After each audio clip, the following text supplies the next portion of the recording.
Првлигашот Бреера Струмица веќе го утвори планот на подготовките. На 26 јуни екипата ќе ги започне подготовките за следната сезона од првата македонска фудбалска лига. Планирано на 10 јули екипата замени на главни подготовки во Банско Бугарија, каде што ќе се одиграат и неколку пријателски надпревари. Во следниот период ќе бидат промовирани нови засилувања во струмичкиот прволигаш, откако претходно Бреера се раздели со Матеј Цветановски, Агрон Руфати и Александар Ристевски. Во новата сезона, како што вели стратегот на тимот Бојан Круль, Бреера Струмица ќе влезе со амбиции за атак на врвот од табелата и Европа. Амбицијата на клубот и моите лични се поклопуваат. Ќе се обидиме да бидеме на врвот од табелата, а ако ни се даде можност за излез во Европа, да го искористиме. Оти тоа ни е цел.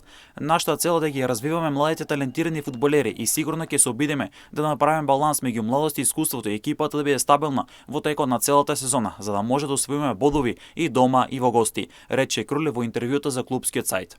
Ќе се работи на ангажман на неколку искусни играчи со карактер и играчи кои добро ја познаваат лигата. Тоа што било важно за Круль е што костурот на екипата останува. Во новата сезона во сениорскиот тим ќе бидат приклучени неколку играчи од младинските категории, а со тоа им се дава можност и шанси на младите играчи.